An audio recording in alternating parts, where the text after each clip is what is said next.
just such a difference from being on the street for a month, literally just eating ramen noodles, and then to like 5-star hotel. We were like, This like dude just comes like charging at us, like trespassing, trespassing. Cause I don't wanna die. Yeah.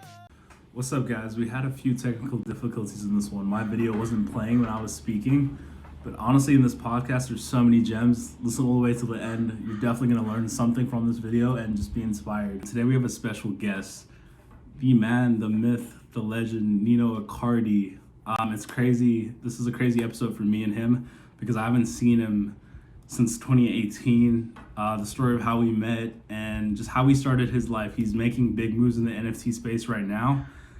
And I just want you to hear his story and just like what he's done. This episode, I didn't even speak that much, but here's the man himself. yeah, man, thank you for having me, bro. It's great. Yeah, we haven't talked in a long time, so we got a lot to catch up to do. So yeah, where you want to start, bro? I think we have to start about just like, yeah, so you're in Switzerland right now and you're born and raised in Switzerland, right?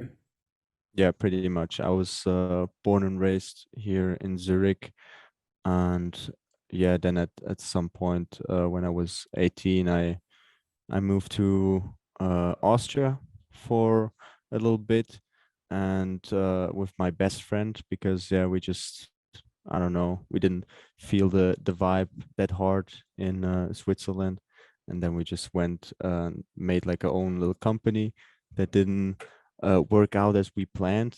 Then I did some trading there, What and was you the know, just company? live What was the company called? company, Soul Man, So, with because we just yeah, back then I was just listening to jazz and soul, and we were both on that shit, so Soul Man. what But were yeah, you? What was that your plan like to do in the company? Just like music or?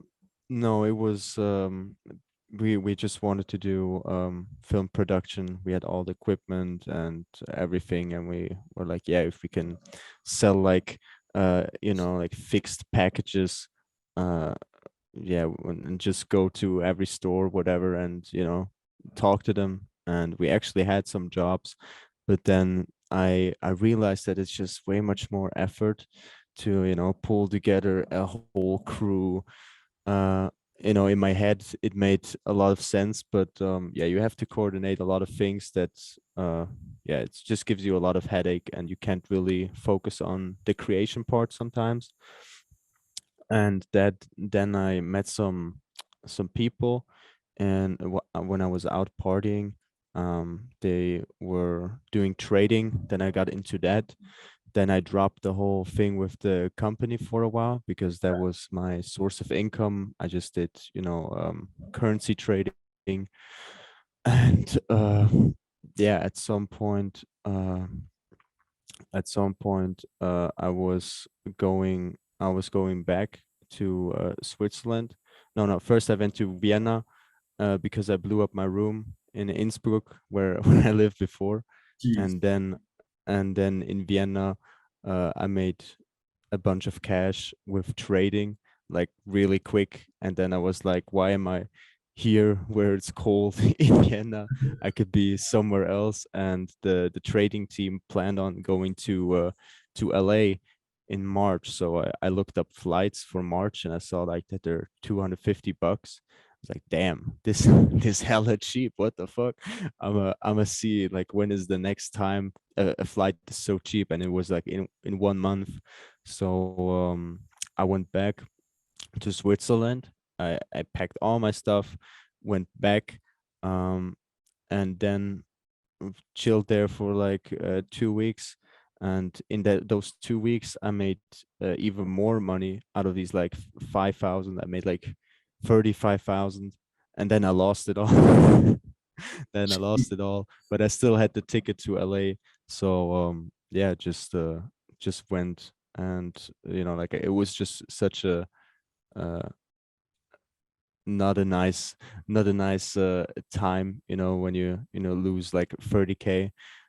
So I already had the A day, ticket. I right? was like, yeah, I mean, I can, it's like free adventure. So yeah, Yeah. pretty much that's how I ended up being in LA, like in the first place. And yeah, before that, just been doing a lot of graphic design and all that, like uh basic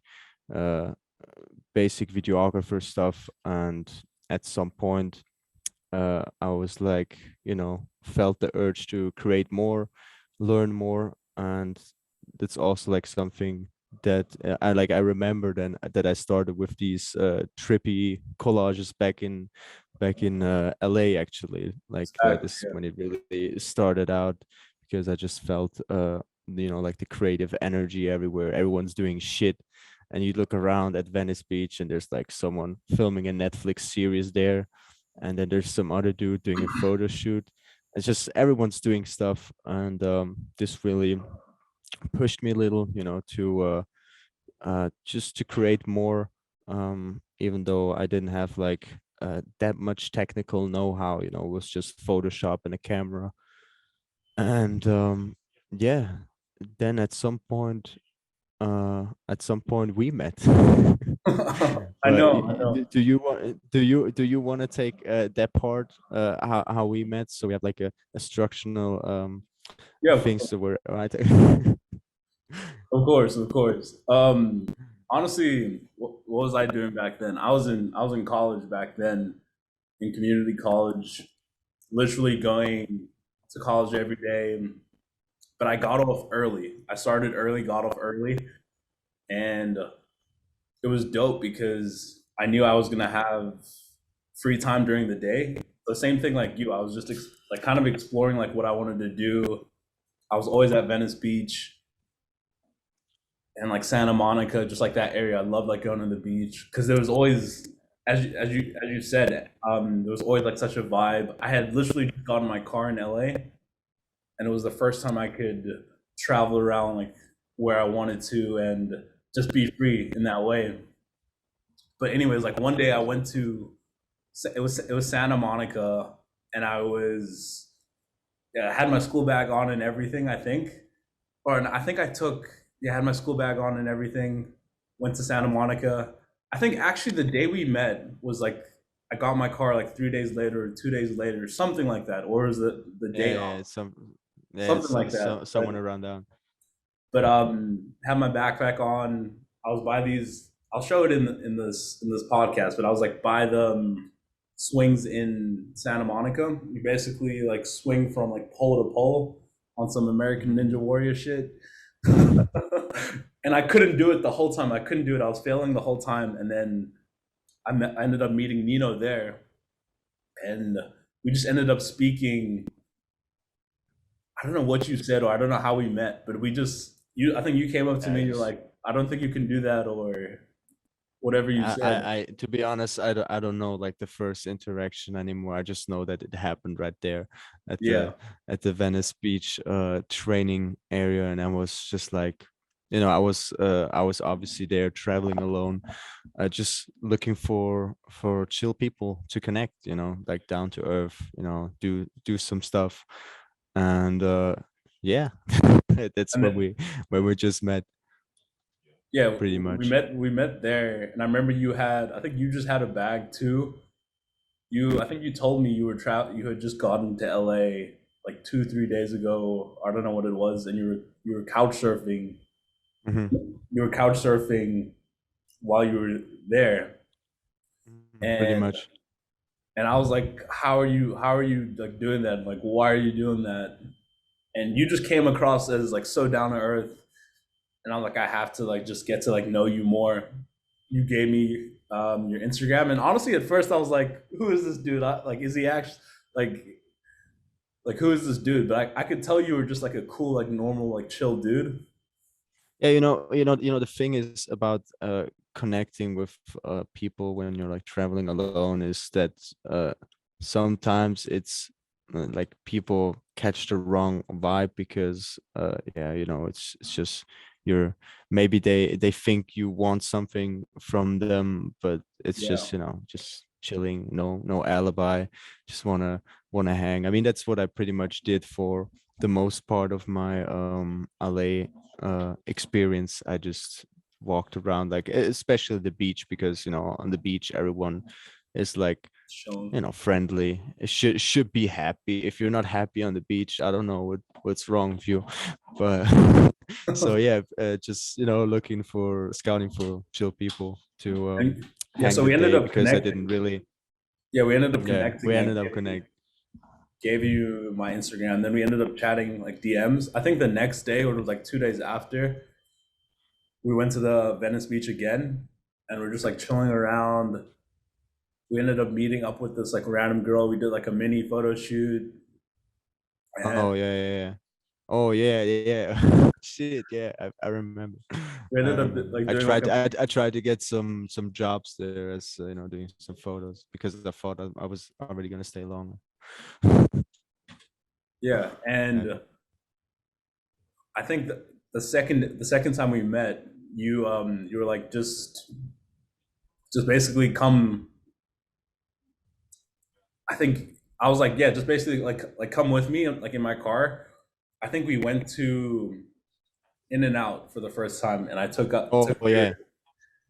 I took your In and Yeah. Out And I know legitimately that quote you. unquote. Yeah, you flirted with some German girls right there. I remember. Yeah, I was speaking to some German girls. Got their like contact. I knew this crazy insane view. You got one of like Yeah, still to this day one of my favorite photos up on that epic. view. Bro, I Um, just looked at it like yesterday, because I was on my old laptop and showing this girl, like just some nostalgia stuff, and then this photo came up. It was like epic. yeah, I'm gonna show Is an everyone. epic. It's what an epic spot, really. That is the money shot of LA, just up there. I remember that some guy was coming us for trespassing with, I think, with a lamp. Didn't this happen, or he was shouting? Yeah, yeah. Something So like that. basically, this was like the second time we. This was the second time we went up there because the first time we went, it was just me and you, and we just did a photo shoot like by ourselves. Second time we went up with those German girls, and I'm like, this is an amazing view, all this shit.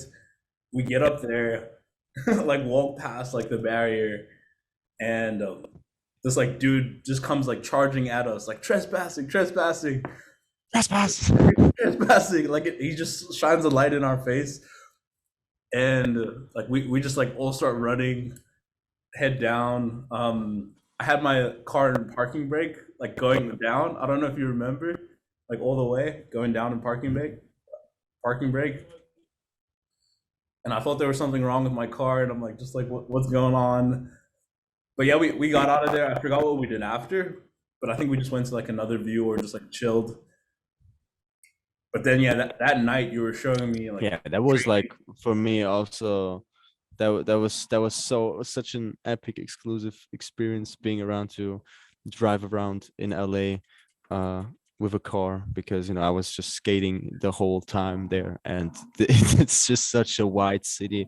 And I had a cruiser board, which is actually the fast one, so, it took me like 3 hours to skate from Hollywood all the way down to Venice Beach. And a car was just insane thing. You really feel like in a movie when you ride around in a car in LA, right. It's insane. even though I wasn't riding it. I remember I was taking you to everywhere. I took you to like Chipotle, took you to Krispy Kreme. Man, taking my virginity left and right.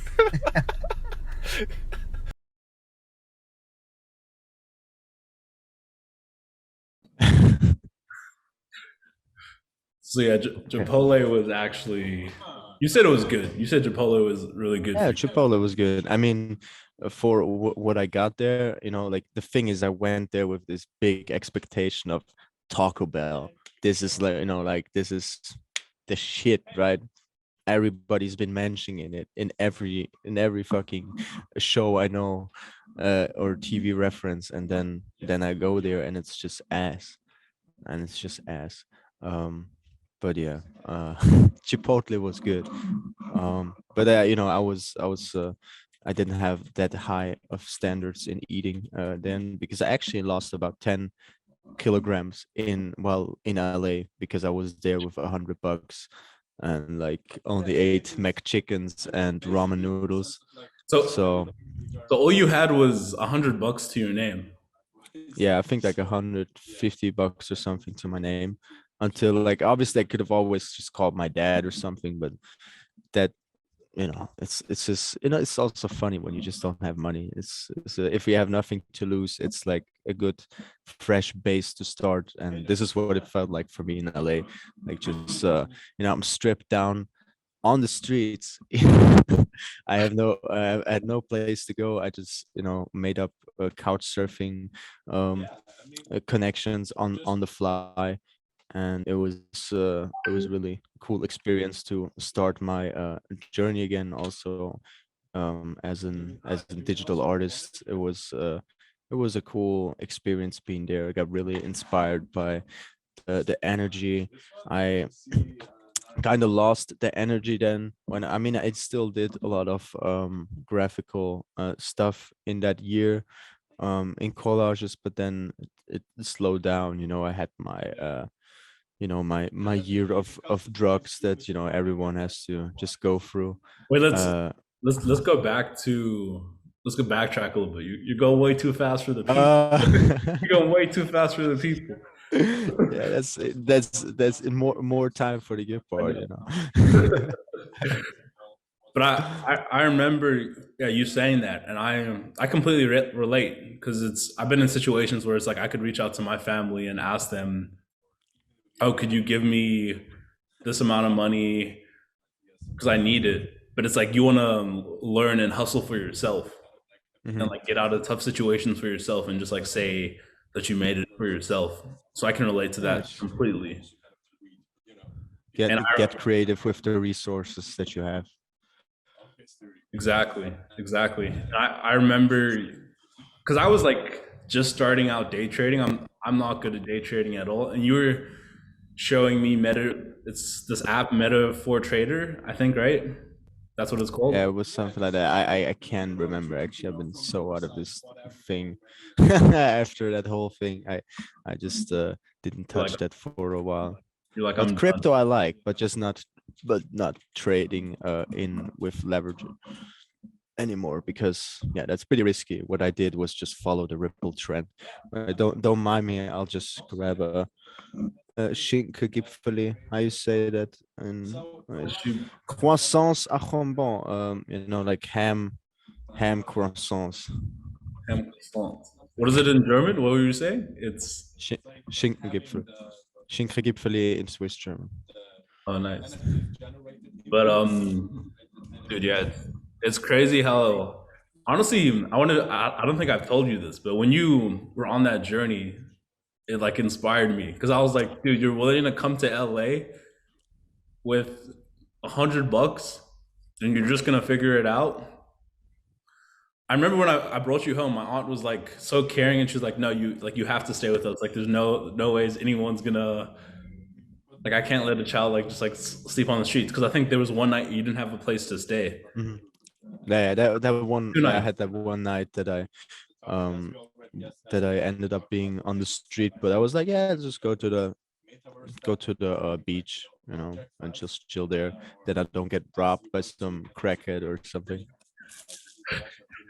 Even by the beach, you said. So where were you sleeping when you were on the beach? Mm.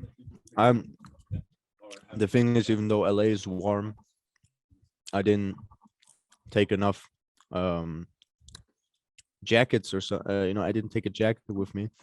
I, I had like one sweater, and in the night it was getting cold. It was like 10, 15 degrees. It was January, and I remember just circling Santa Monica for like until like 5 in the morning, 6 in the morning, And then actually when the sun started coming up at 6 7, I just fell asleep there on the beach because yeah, it was warm again.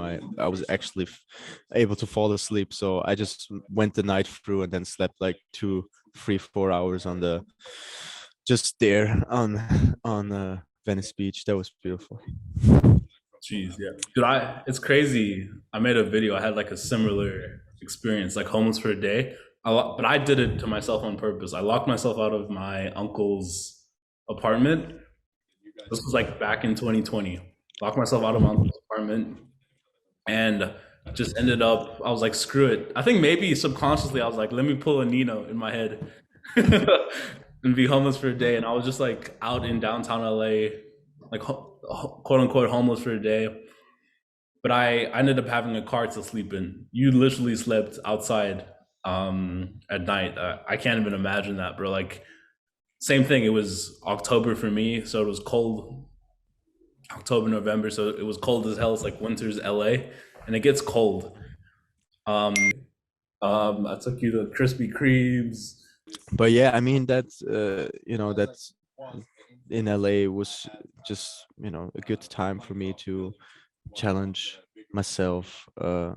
Just I wanted to just have nothing, at some point, because obviously I was born in Switzerland and it's pretty privileged here, and I just wanted to experience a little A little hardship. a little more adventure, because I mean that's what I'm all about. I mean right now I'm in the office a lot, but we'll get to that later. Yeah. I'm also a little injured right now, but we'll come to that later. I know, but anyways, I think so. You were in LA for how long? A week? No, I was in LA for a month. Oh, for a month. Jeez. Yeah, I was there for a month, and then at the end, my dad was currently in Havana, and then we met up in Miami. And like the last 4 days that I was staying in the US, it was just like 5-star hotel, because he's got his own company and he has the bag.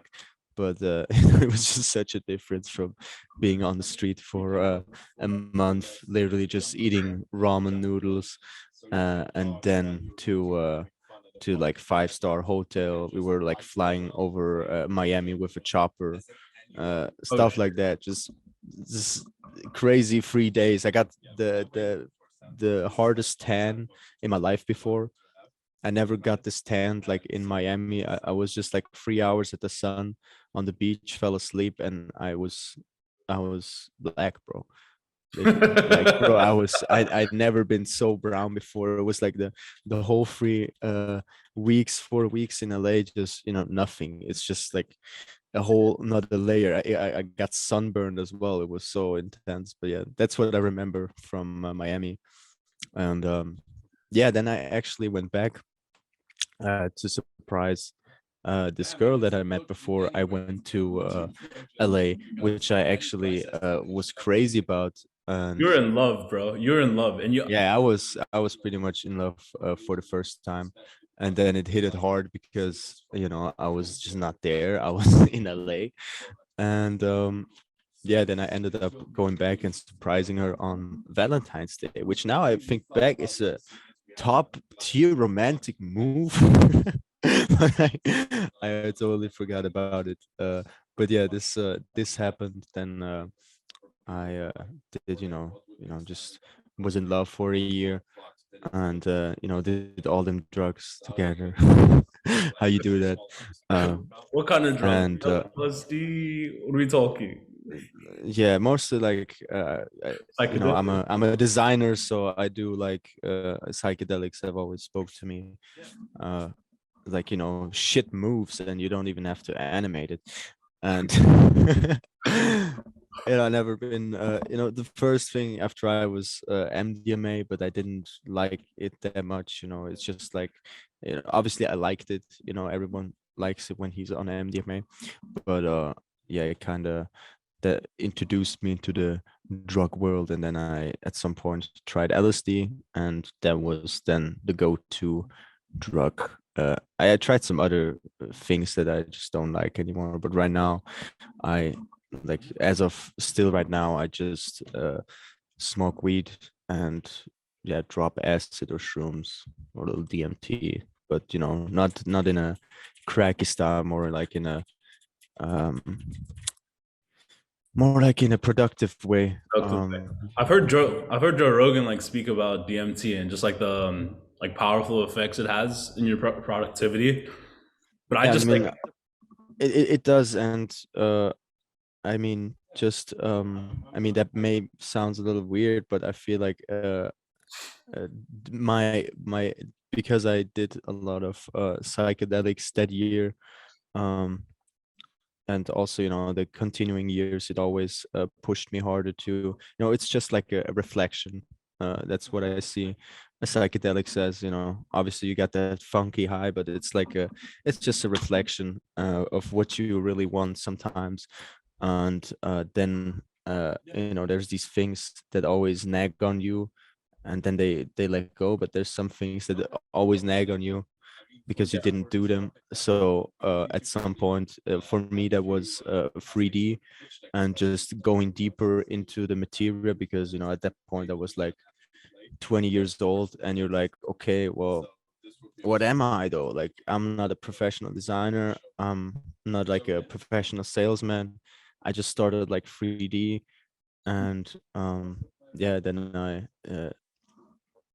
it you know like it always pushed me more into this. You gotta just go independent and trying to do what you love, but also survive while doing it, and yeah, even build an empire up on it. dude, yeah, it's crazy to see what you've like gotten into from the background because we haven't even spoken about just like all the projects that you've been creating in the NFT space and like graphic design wise.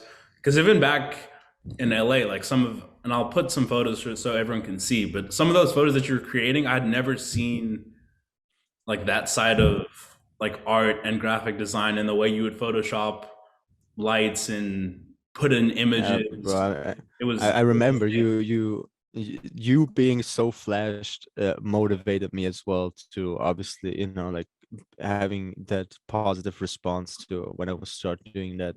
That obviously gave me a good push as well. And you know, throughout the year 2018, you know, I was with my girl and not really doing that much graphic stuff, just some collages. Then in 2019, I started working at some tattoo shop, which was like it's the biggest tattoo franchise in Europe, and I was doing marketing, graphic design, uh, and social media there, and I was just an apprentice. And then you know there was fun fact, I there was not a good ending because these people, you know, they have like a big collection of artists, and they really abuse them.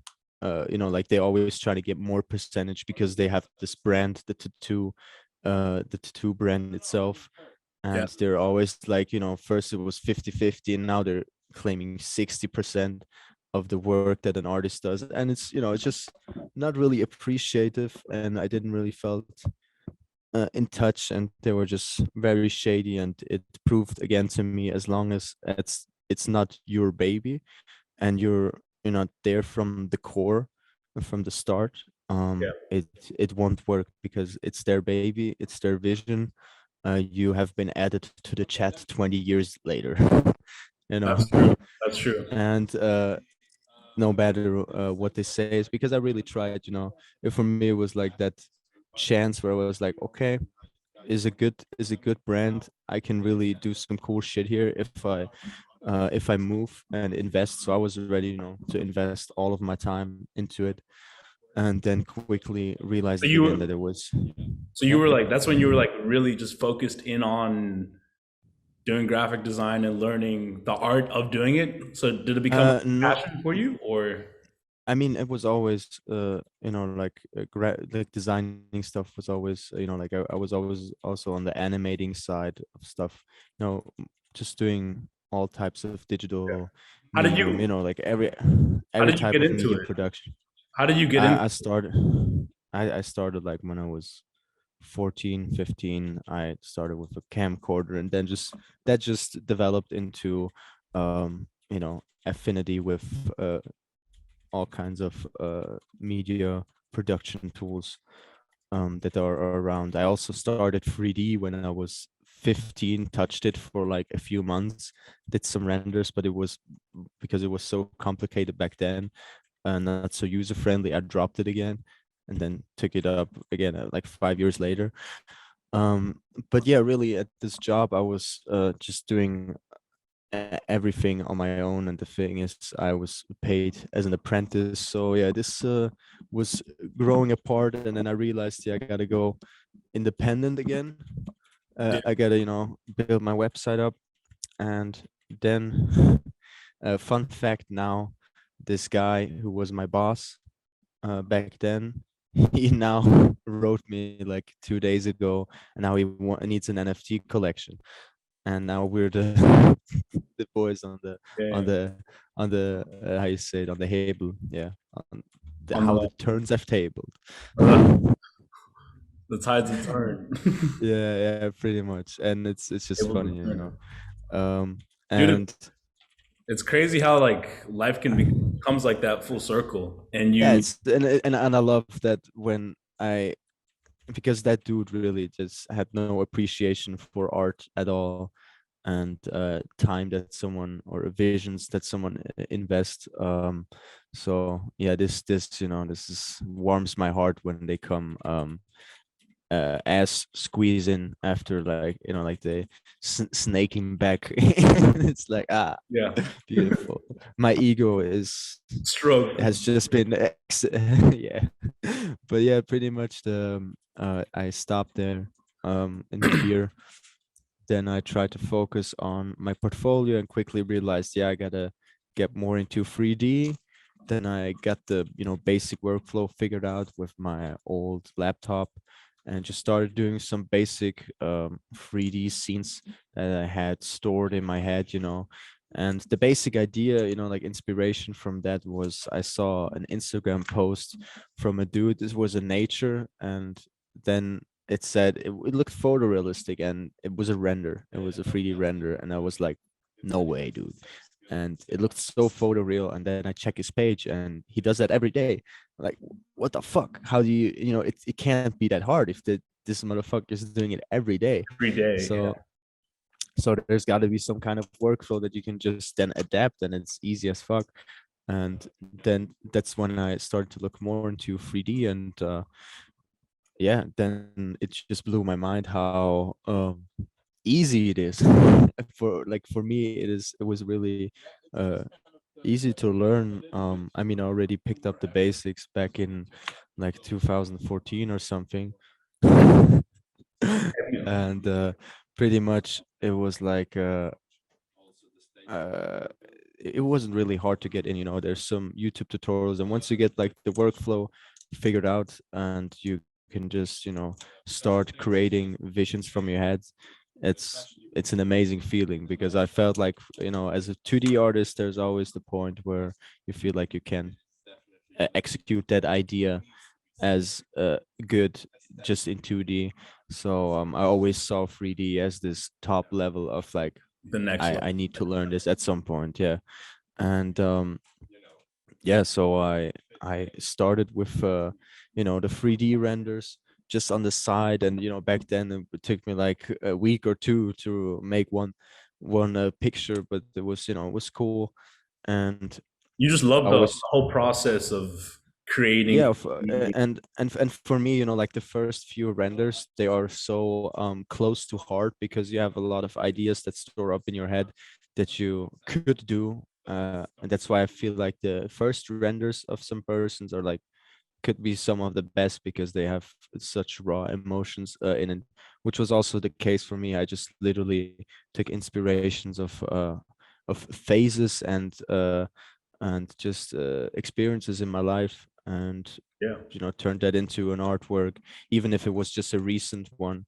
And yeah, then that's how it started. And then back then I was doing like Uber Eats because I just quit that job, and then I was just, going around with the bike. And now first, even with the skateboard, I delivered food with the skateboard because I didn't have a bike. Is this So is this when is this though? This is like this is this is 2019, like okay.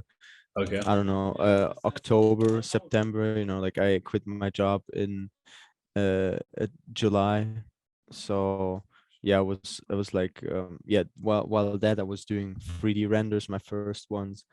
And yeah, I was just doing Uber Eats.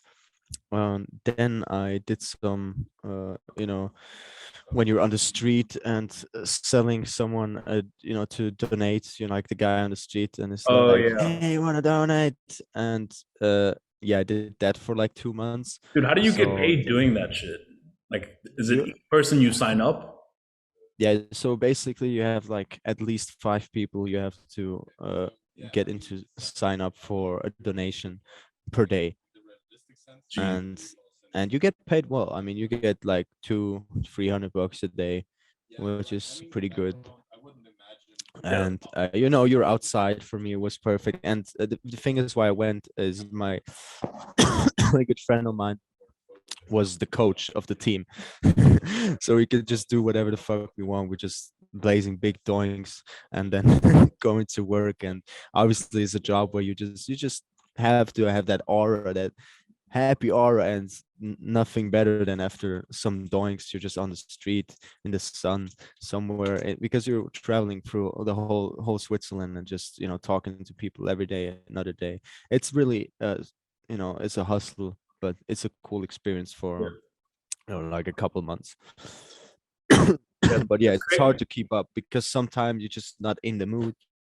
And the thing is, you project it in that job. You really learn like how you channel your energy, because because the people can just read it in your face, the energy you like, what You're frequency giving you're out. giving off. It's like sales. It's you're literally selling yourself each time. The person Yeah, isn't even buying or donating and because of you. They're it's just and it's n- no it's just because of, I mean, in this job, because you're not selling well, a yeah, just product. because of you. It's literally just because of you. So you just be flirting with 18-year-old girls all day. And that was a big chunk. And either 18-year-old girls or like 70-year-old grandmas who were just uh captured by my smile, and they didn't know I was high as shit. That's funny, dude. Dude, it's crazy how you've had to hustle and just make your way, and you even had that dedication to make your way. Because I'm sure you could have gone underneath your dad's company and gone that Yeah, route, I mean, just of being with course that. your dad's company. Yeah, but that was, the thing is, I always told my dad, even in the beginning when I turned 18, I worked like 2 years at this company, and I told him, I have my own visions that I want to do. It's not, I love the company, whatever, but it's not my, i- it's doing like, metal stuff. I'm a, I'm a designer. I do way Like different stuff. And construction. yeah, construction stuff. And it's like for yeah, obviously I didn't see any future in that. So I always told him, I would help you out and work with you, but never see, like, don't um count on me in terms of taking over it, because I don't want to take over it. I want to do my own stuff, because that's like what he has been That's his like, baby, as that's you were saying that's in the what, yeah, beginning. that's his baby. And it's also what he has been telling us since we were little. That's where he was like, yeah, just go independent. That's where we have that mindset from, because he also went independent his whole life, tried to go independent. And so that's why I obviously knew, like, I have to create my own baby, my own thing. And yeah, pretty much then I was after doing Uber Eats, then my dad offered me a job again. because I was doing sales like for 2 or 3 months, and then you're so in the mode again. And basically, his plan was to call all of the like right, how do you say that in English? Let me search it up real quick. It's a really specific word. Agriculture, horticulture. Wait, horticulture. Yeah, horticulture and agriculture. I know We were agriculture, but yeah, and we were calling these types of companies, like we had like a directory of like a lot of addresses that we would call, and some of them were like the company was registered a month ago, it's really fresh, and some of them were like inactive since 25 years, and then we just end up calling like some random ass dude who has had a company for 25 years, like at 8 in the morning, and try to sell our product. And yeah, he also hired my one of my best friends that I went to Austria with, because he's also, I mean, his German is flawless, and we called all the agriculture people in Germany, and we had both flawless, no Swiss accent behind it, so we could do it pretty well. And yeah, then we did that for just literally just calling people all day.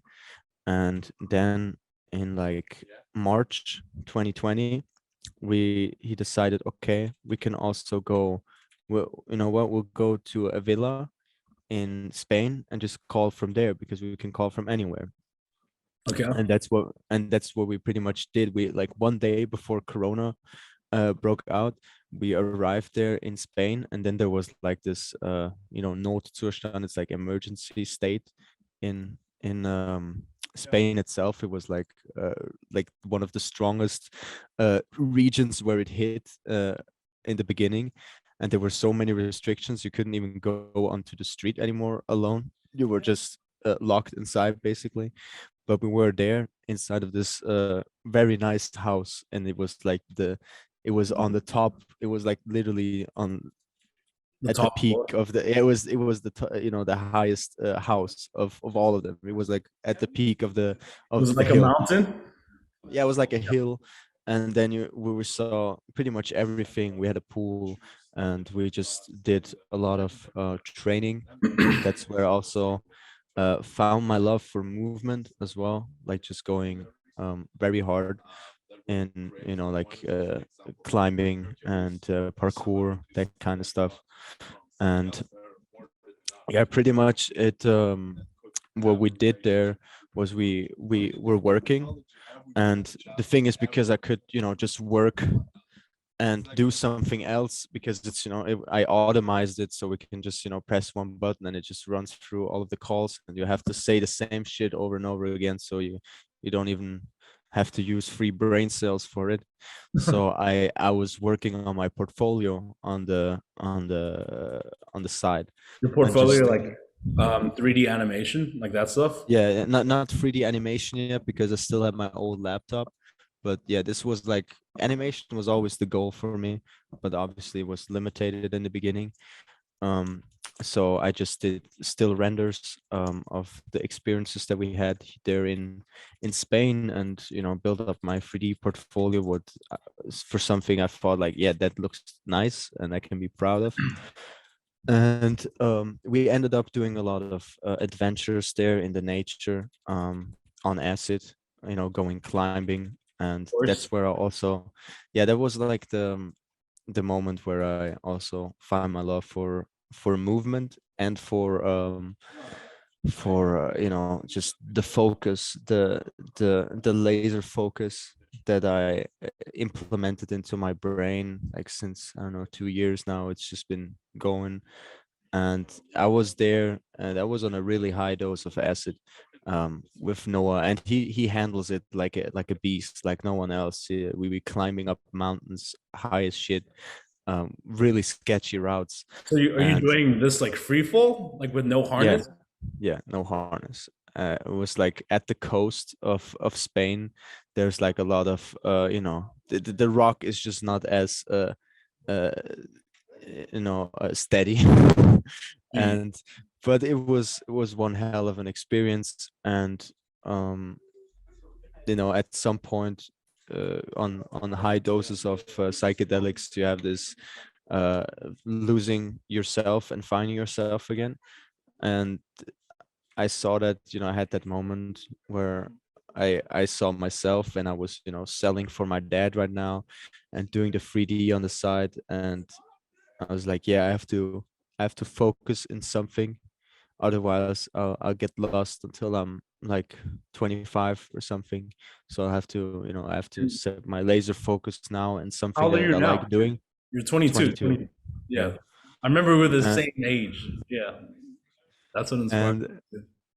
and pretty much it's like, I had that, moment where I really felt lost, because I think the dose was very high. The joint, everything hit way too hard.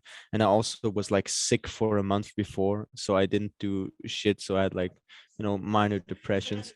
Um, but that was a moment where I was like, okay, I got to go full in on something, because at that moment I did like, also a lot of music, beats, as much I did like 3D, and just overall, everything. I love doing sales, I love doing graphics, and I love doing music. And I was like, yeah, how can I, where should I put all my energy and focus in, so I can, do those other things as well.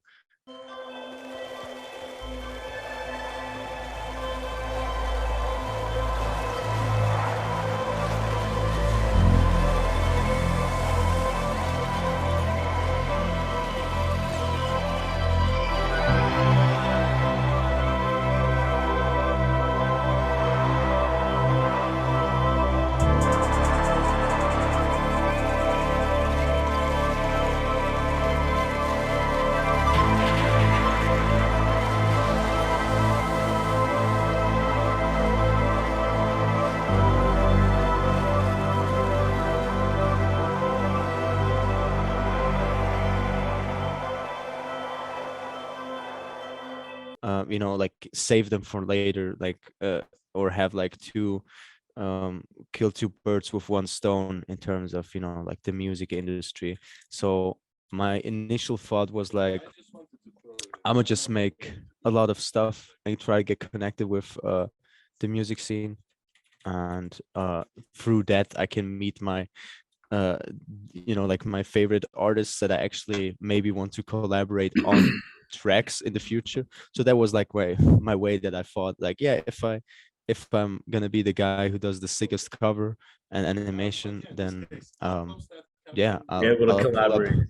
Yeah. I'll be able to collaborate on a easier, because for what I experienced was, it's much easier to connect as the visuals guy, because I think there's a more overall, um an overall opinion of, what is cool and what is not, in terms of, if you go technically so sick on a render, and it's easy, like I feel like more people are gonna be like, this is sick, than if you do music, for example. Everyone has a different mind about it, everyone is, has their own opinion on music. And on visuals, I feel like it's not that big of a thing, or maybe it's just because for me, it's easy doing visuals that I feel like look good. And And you, I guess, yeah, you know what, because you've done it for so long, you know what the average person appeals to and like what they find cool. yeah, Um, just obviously all the cool tricks and tips, just all the tricks you keep in your sleeve, then for the future. And what I always how much liked about 3D. how much Yeah. stuff do you have like that you haven't released? I'm sure you have a bank roll of just No, no, content. I I mean, I do have some unreleased stuff for now, because my Instagram got deleted. But that's like before, I don't really, I mean, I have these projects that I'm working on right now. But I never do, and if I never start a project and don't finish it. That's like something I I really I hate. I don't. I want to do a project and finish it, and yeah, I don't have any open projects. Maybe like one or two, but it's like then I But, just scrap the idea but completely. even But even projects that you finished, but then you just don't post it like on social media, or you don't sell it uh, to anyone. You yeah, just no, not really. It's like what I do. I just post it. Yeah, I like to share the stuff. That's what I'm kind of most sad about, that my Insta is gone, that you can't see my progress anymore. Also, like the time that we met, it's like the whole storyline leading up to being, working with like international artists. And it's like, yeah, now you just see like that I dropped in again. I've spawned on Instagram like I'm this motherfucking 3D dude. But before it was like a whole evolution going on. Um, yeah. um, but yeah, I was at that point on that acid trip where I was like, I'm gonna have to go full ham on something, and then I decided that this will be it. 3D, and then I did a lot of 3D in those 2 months. We were 2 months there, um, and also did a lot of sport and training just to get my body fit to do even more adventures. And my initial thought was like, because I knew that I did filming before, that it's just such a pain in the ass. You have to coordinate so many people. And in 3D, it's just me. It's just I can do it whenever I want. I can be 5 a.m. somewhere in the jungle, and I can pull up my laptop and do a render. And Yeah. it's like, and it I can do something magical out of this world, which is just limited in photography and film. So it was just, that's something I really liked about it, and it really gave you results. If you hustle, 3D gives you such amazing results, especially if you figure out the most efficient workflow to do what you want to create, then you can go crazy, really. And that is, What would you have told yourself when you were first? Do you have like advice for yourself when you first started about how to do a certain thing or what you would have done yeah, differently? I think now I could teach someone the basic stuff um in like 1 month and be on a level. I saw it already with some friends that I just told the basic workflow, and they can already create stuff, and that is the most important thing. They can just start um turning your vision into reality. But it's, yeah, just more workflow. But I was always about that workflow.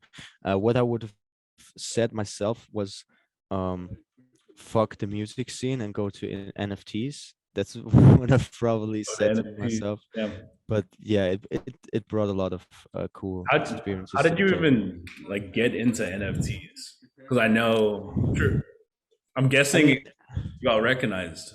yeah, no, NFTs are like, it wasn't even a thing for us in our spectrum. So I came back from Spain, and I knew no one in Zurich who was doing 3D, and I felt kind of lost. I was like, I it's also just not anyone pushing you as well, because it's just you. I didn't know anyone who did the same kind of stuff. And then I went visiting a friend that I haven't visited for a long time. Then he saw my stuff and was like, yeah, these guys in our studio, there's a guy who does the same thing.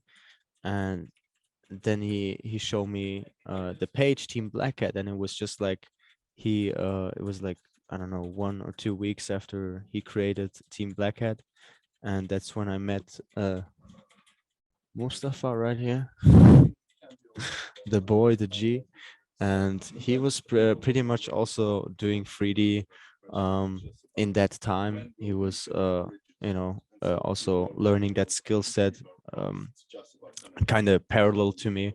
And then we connected with each other, and we had the same exact goal. We really wanted to go into the music scene and rip the shit apart, and just try to get every connection and use it. And that ended up in doing a lot of free work.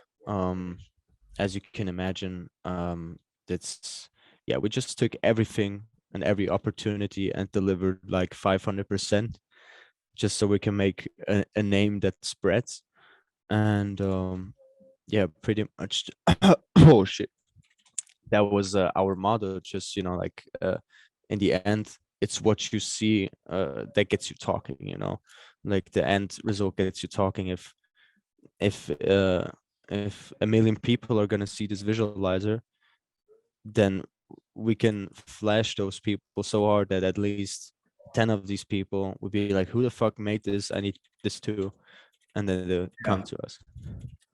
And do you have like one hub of like Instagram where you are creating your content and Or you again, publish it? Like, you have like one place that you're creating your content and publishing everything, or do you only get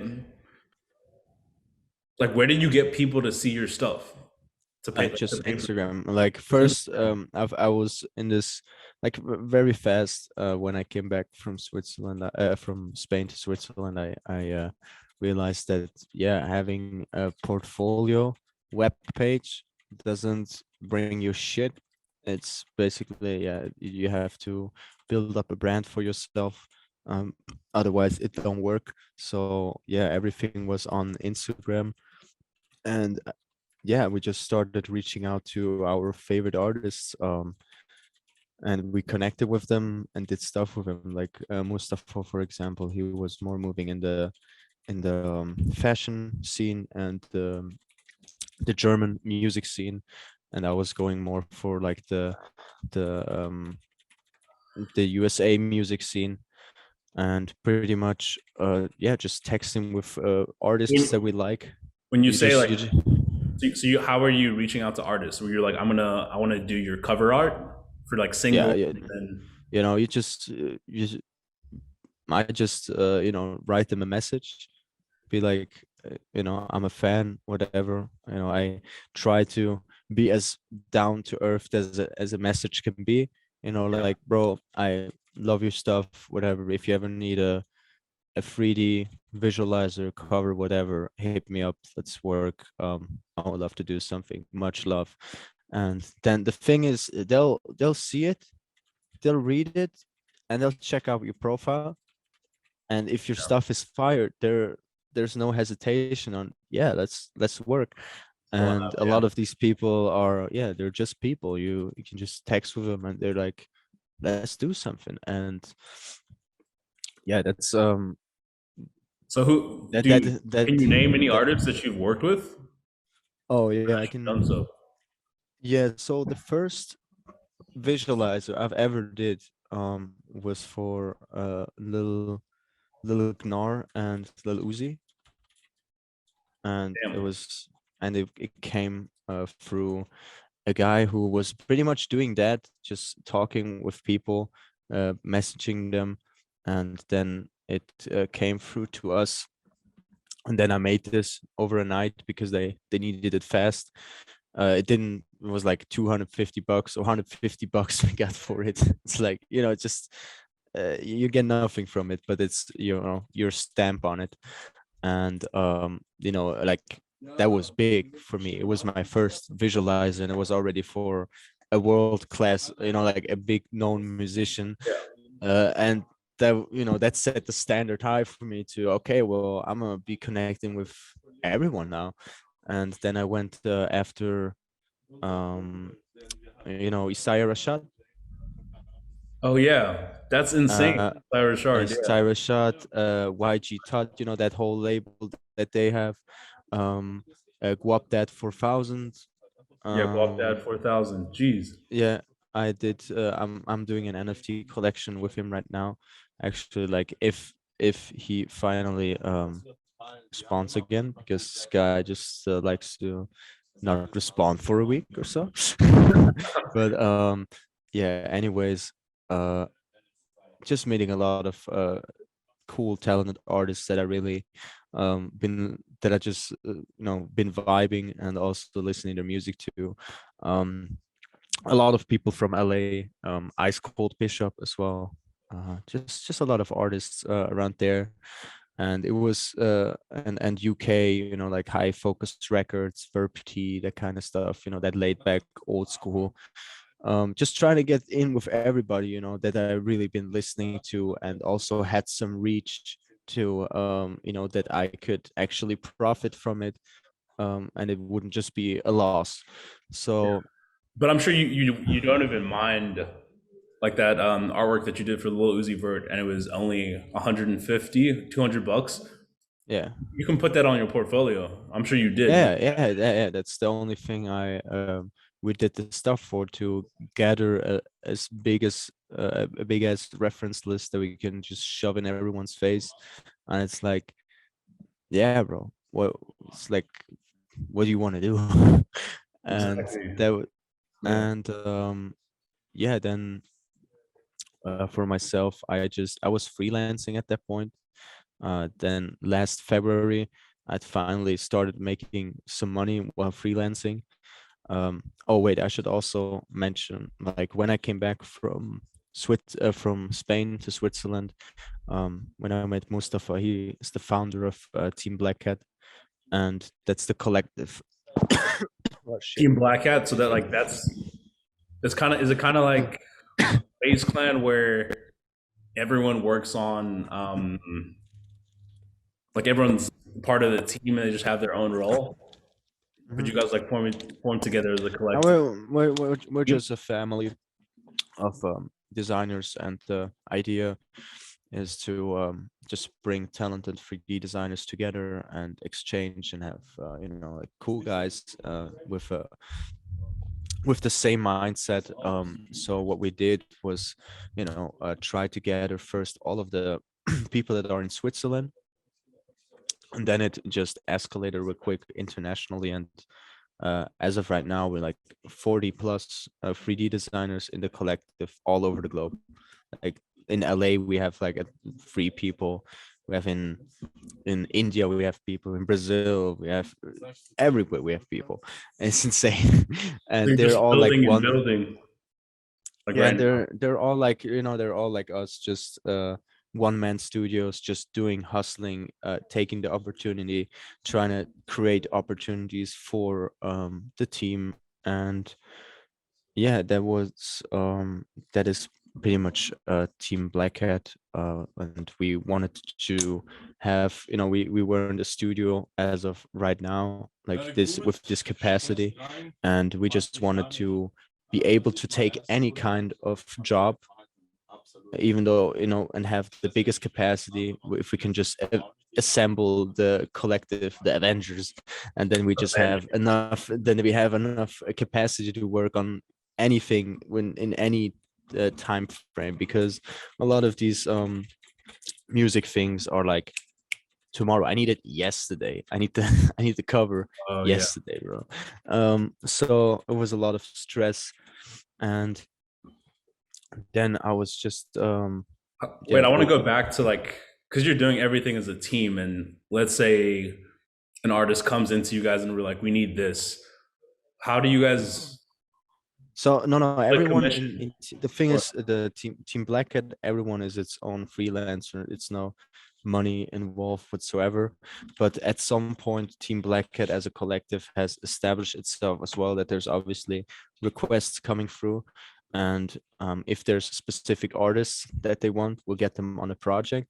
But okay, this is where the company comes in, Next Type, the company that we have, and we do like the structural grid behind everything, so we can coordinate a project, because these are all freelancers and they still need guidance on like how to do the project. And you know, mostly it's not just one artist, but it's multiple artists working on something. um but yeah, pretty much like everyone was working, you know, like having their own scene. And yeah, sometimes there was like, for example, there was this one time that we were doing the all the visualizers for Marshmello's album, and they came in like 9 days before it had to be done, and they needed 11 visualizers. And in 9 days And yeah, I was able to do 6 of them, and the team also did 6 or 5. And that in that short of time, it was amazing, just work, to just be able to do that. But yeah, anyways, doing I was doing a lot of music music related freelance work, worked a lot with Mustafa in the background. We always work together since we're also local here. And yeah, just have the same visions in terms of just going 700,000%, and no sleep, just hustle. Yeah. And pretty much we did a lot of musical things together. And then at some point, I joined the company.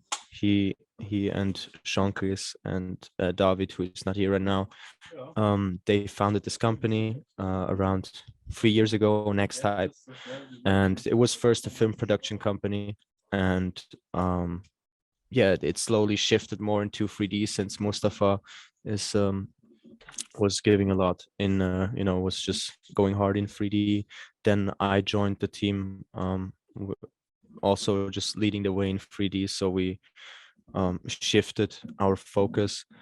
And yeah, I already knew the guys like a year, but we were just working, always coming in touch together again. And then at some point, um we just united forces, because yeah, we all have the same mindset, the same goal, the same vision. And yeah, it took me just a long time to find a team and people that I can trust, that have the same standards of delivering, and just want to go ultra hard and Ultra no hard, days yeah. off, and are ready to give that to sacrifice their time and themselves Yeah. for to just bring the team and everything moving.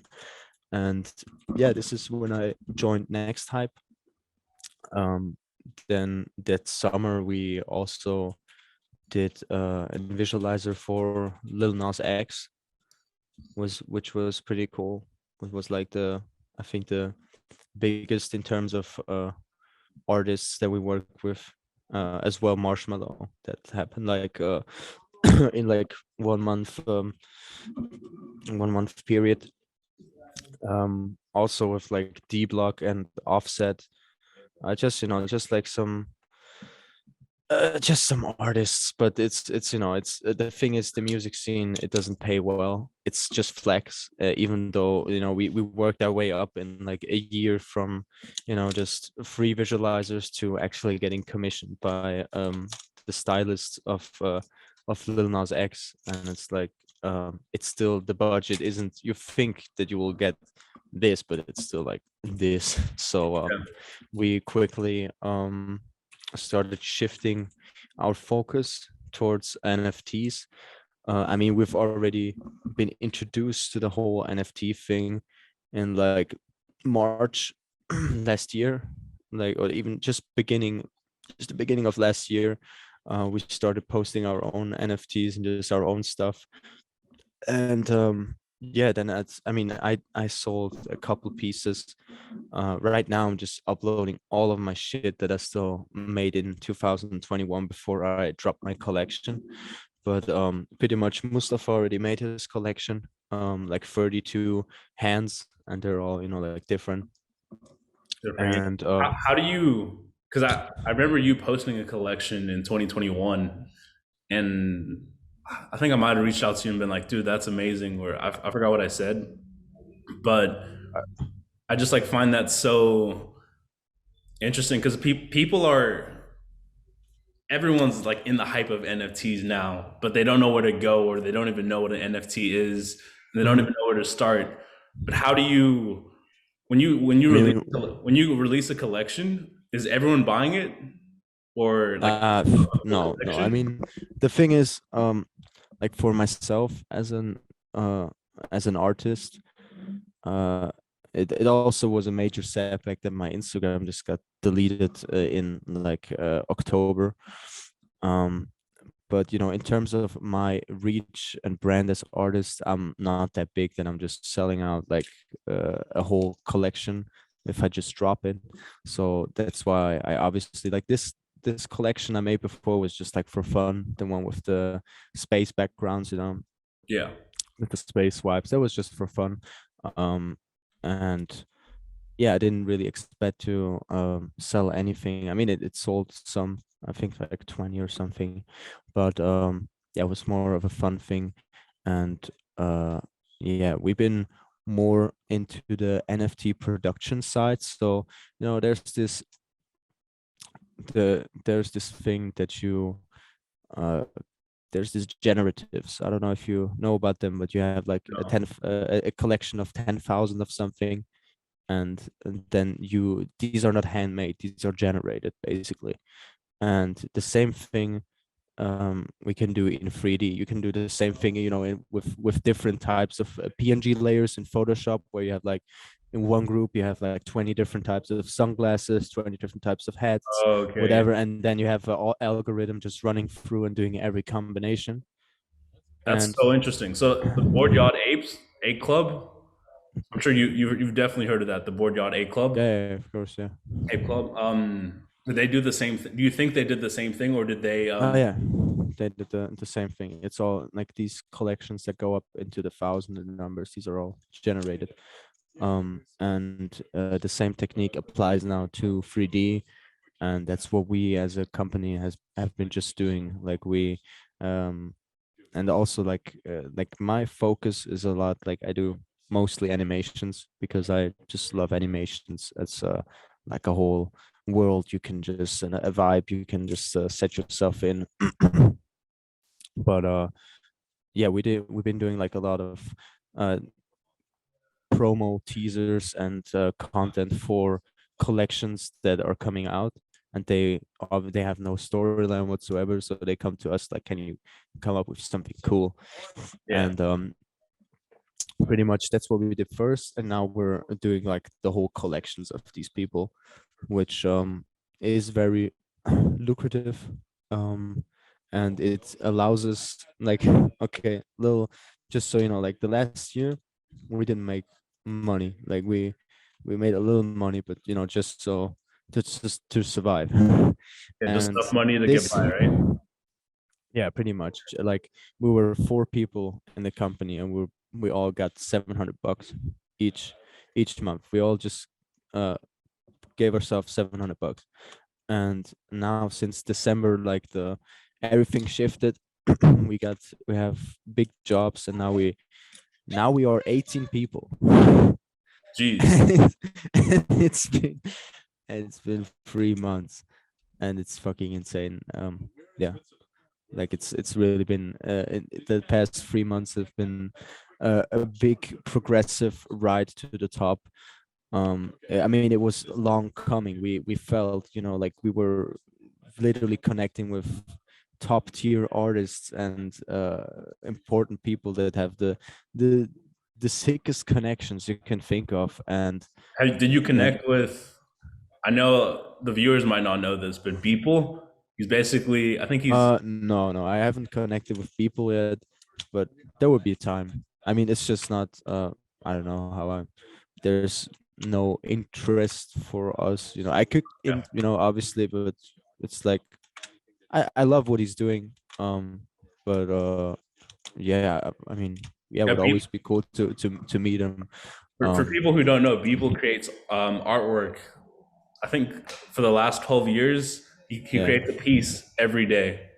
Yeah, And he he created stays for with the it. for the past even 14 years now. Every day he made a 3D render, and he didn't postpone it. He did it on this day always. He never like pre-made one. So yeah, that is a very big. That he was also like one of the inspirations that got me like into 3D in terms of don't overthink it and just move on to the next one and just do stuff, learn stuff, and don't treat every artwork like it's your baby and your best artwork. Sometimes just want to have fun. So it's like just like a painting where sometimes just doodling around, and yeah, pretty much that. But yeah, we connected with a lot of people, and there we were feeling that it was coming up, and now I officially paid off all my debt, which is very nice. um That's so huge. yeah, I'm finally in plus. I'm not in minus anymore since like a month or so. So that is pretty satisfying. I actually was able to invite my mom to a dinner for the first time, actually, which is pretty tight. Bro, I'm really I love proud like of that feeling. about Was that. that like a 5-star dinner? Did you go like all No, out? we didn't go yet. We'll go on Monday, but yeah, she wanted to go to this pizza place, but I'm like, nah, we like, come on, man, let me let me let me spend some. Um, but yeah, yeah, it's been really amazing, like the last 2 to 3 months, because we've finally been able to um also work with all the black cats that we have, collected over, like just that we've connected with over the past year, because black cat is a collective and it's free, and it's not, obviously you can earn jobs through it, but yeah, now we have like 3 4 black cats from the team working every day with us, being in the team meeting over Discord, and yeah, that is the most cool thing, just being able to uh give, like give someone the An opportunity opportunity to work on sick shit and get paid. We didn't get to do it. paid like this for, like, it's just so surreal for us, because we literally been having a salary for $700, and now we can give like the triple to anyone who's coming on board, and it's like, so it's fucking surreal. Dude, Yeah, and that's we that's we just amazing. been doing. That's amazing how that we happened in 3 months. 3 months, Yeah, I mean, like all your hard work coming it's just together and just paying off. Yeah, pretty much, like all the coming together, and But yeah, right now. as you said, like in the beginning, you didn't say it like this, but your dad teaching you that independence. That's why I wanted to start with like how you started off, and the mindset that you had. Him teaching you that independence, and I think there's a certain energy when you put out good things into the universe, you're gonna get it back and receive it. You guys were like busting ass. It seems like throughout like the whole year for that all to come into fruition. You earned it. You don't deserve Yeah, I it. mean, You it's earned it. it's Yeah. it's it's it's, it's beautiful. It's really a beautiful moment to be. Also, the people that I've met on this journey, who are working as hard and sometimes even harder, which I really admire. And yeah, it's just a blast. And the thing is, it's just starting pretty much. This is like the beginning now, and for us, it's already like such a big shift. And now we're, now we actually have some big structure that we can build on, and if this works, what we are doing here, then yeah, next time will be much bigger than anything. Also, Black Cat. um and yeah, the goal, I mean, obviously, is just to give people platforms and change some stuff in the world, because I mean, for example, my boys, Jean-Chris and his brother, are Ukrainian both, and it's like, um, especially right now, we talked about it again, but like the goal of Next Type is, I mean, we're not capitalists. We just want to do cool shit and survive, and but what we know is that we can change stuff with, if we grow bigger as a company, as a team, and get a shit ton of money, and have more, how you say, influence, and the right connections, we can actually start doing and helping in like in a big scale, and actually do stuff, and change things, and not just be a spectator, because that's what it felt like right now just watching this war. You're like just watching literally everything is getting like live stream. I know, yeah, and Mm. it's sad to like with the technology that we have now. As you said, everything's on Discord. Everything like people are posting everything, and it's just scary that this is still going on. There's nothing like you feel like you can't do anything. Yeah, I mean you can't do anything. It's literally you can't do anything. So this just motivates us. Like the only thing we can do is hustle hard, so we can get to this point where we can, stop stuff like this. Obviously, this is a extreme example, but you know what I mean. Just Yeah, also building money money, makes moves in the world. Like that's the only way you can yeah, actually put things into action. and yeah, I had to realize that as well over the years. Just yeah, I can't be. I would like to be a nomad, but it it doesn't work. It maybe works when I'm established and have some goals achieved. But if I want to really change stuff, I have to go big scale, and that's what When we you all think. when you say a nomad, you want to just like be able to travel anywhere in the world. What do you mean by a nomad? Yeah, Yeah. yeah, just not really depending on money that much. Just just the thing I did in LA. I mean, that mindset carried for me like in the year 2018, just being everywhere, surviving. Um, it's beautiful, and also getting around the law, all that good stuff.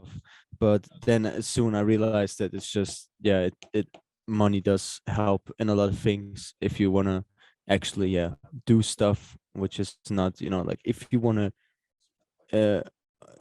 if you want to really uh yeah, I mean it's it's You're using it Switzerland. as a mechanism to like I s- you have an yeah, idea of like stopping war. Like what is war funded by and like like people are yeah, making or money even, to or stop like this for war. example, building infrastructure in cities that are fucking up hard, because you could, like pump in, I don't know, a friend made a calculation, so I think it's about like 80 billions, but like European milliarde, I don't know, you guys have that. Like, Wait, yeah, it's a billion. In USA oh, a it's a trillion? trillion. Oh, No, trillion. a billion. No, it's a billion. Yeah, it's a billion yeah, 80 billions, 80 billion. You could like put infrastructure into some slum that actually works with, like you can just fucking make shit work where it isn't, because yeah, there's just so much shit not working. And also connect artists together as well, because we just got we actually just got off the call an hour ago with these guys, these brothers that are making a designer DAO, which is like basically a network of professional designers that get connected with high paying clients, and it doesn't matter where you are in the world. It's like you can be in Baghdad and be doing, if you do cool shit, you can earn as much as someone from Switzerland or whatever. And just getting uh trying to give platform to people, because I was always searching for that, to someone to give me a lift off, but it never worked. So I just had to I just had to do it Don't you myself with my team and find people that give me the lift off, with their energy, and that's that's how we pushed each other, like to come this far. Yeah, I think we both wouldn't be here if either of us wouldn't be here. It's like the synergy that bounces you to the top. Dude, that's interesting that you're saying that. Like it makes me think for myself. Like I want to start forming a team around me. That are people that are in my industry, like social media marketing and just the agency lifestyle, because I've realized like doing it by myself, there's days where you don't feel like doing it. But if I have a team like you do, and you have people around you, you get Mhm. inspired by like your Yeah, teammates. if you have a bad day, then your boy next to you is fucking killing it, and you're like, damn, I that inspires me. I wanna do something better, or whatever. Exactly. It's like Yeah. it's you You just wanna bounce that just to energy push off it. of each other. Yeah, exactly. And I mean, it's not really about doing the same thing. I feel like already having the same goal and visions is enough to start working together and being a good influence for each other. Because if you just push in the same direction in whatever you're going, it'll it'll work. If you just keep continuing doing moves, it'll work eventually. Especially if you have a few like-minded minds around you, it really helps. Yeah, I mean that is pretty much the coolest thing that happened to me. I was always a lone wolf. I mean, you also got to know me as a lone wolf. Yeah. But I finally found a really great family that is that have all the same, have a lot of ambition, and yeah, they just want to go crazy and change the world. And I'm getting inspired by all of the artists and people that I talk with every day. And like it's at that point, and it's beautiful. It's like everything that we worked on is finally coming back to us. The energy that we have invested is also coming back, shining through. And yeah, what a time to be alive. Hey.